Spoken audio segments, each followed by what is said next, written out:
I'm Diana Steele, and I'm here at Fresh Street Market in West Vancouver, and today I'm talking about overeating. There are so many reasons why people would overeat. It might just be a holiday, it's Christmas, it's Thanksgiving. It might be that you're at an all-you-can-eat restaurant or buffet and you're trying to get your money's worth. It could be that you're at home and you're either having alcohol, which increases calorie consumption. You might be sitting in front of the television, so that can increase calorie consumption. And sleep deprivation also leads to overeating, just because your body's wanting more food. It increases ghrelin, which makes you increase your appetite.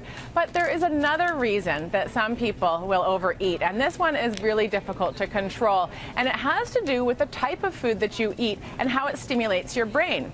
Sugar and fat, or fat and salt, or sugar, fat, and salt, all of those foods tend to stimulate our brain. And for some people, when this brain stimulus happens, it increases dopamine, and it continues to be stimulated. And we remember that stimulus, so the next time we see or smell or taste that food, it increases that brain stimulation where we can't really control our eating and we can't stop eating. So there's a few strategies that I wanted to bring into play to help you figure out how to control the fat and salt, or sugar and fat, or in this case, this one's a salted banana toffee chocolate. So there's salt, sugar, and fat in this chocolate. How can you control your consumption? Well, number one, start off with structure. And so if you can have set meals times and snack times during your day, bring something with you so that you know exactly what you're planning on eating. Even if it requires writing it down, know that at 7 o'clock you're having a piece of toast with banana and peanut butter on it.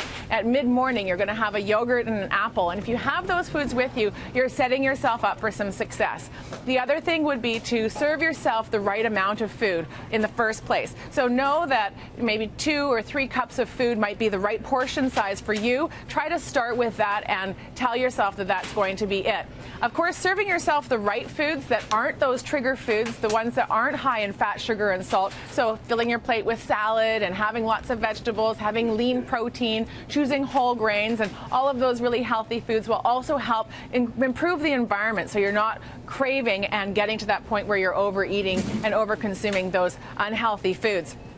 The next thing you want to do is set yourself up for success. So by trying to choose a restaurant that is appropriate for you. If you know that going to a certain restaurant always leads you to overeat, for example, an all-you-can-eat sushi restaurant, you might want to suggest that you go to a wrap zone or something like that, where you can get something different to eat that is a regular portion size that isn't going to lead you to taking too many calories.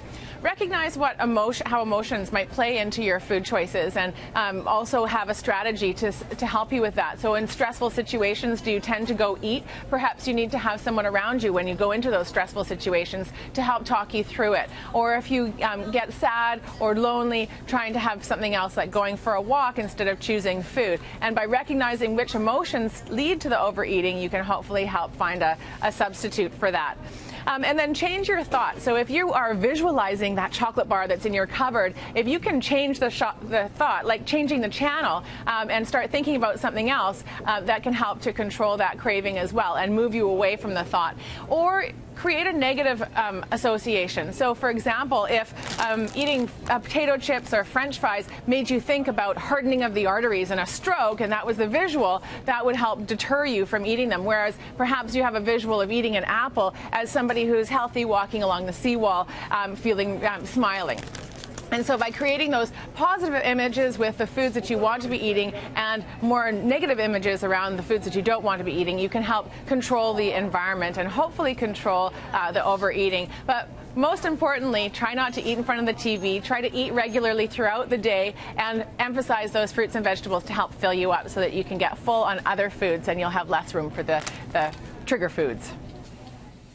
Thank you, Diana. And of course, if you want to know more or have any nutrition questions, you can contact Diana at 604-739-3290 or check out her website, eatingforenergy.com. You can also follow Diana on Twitter at eatingforenergy.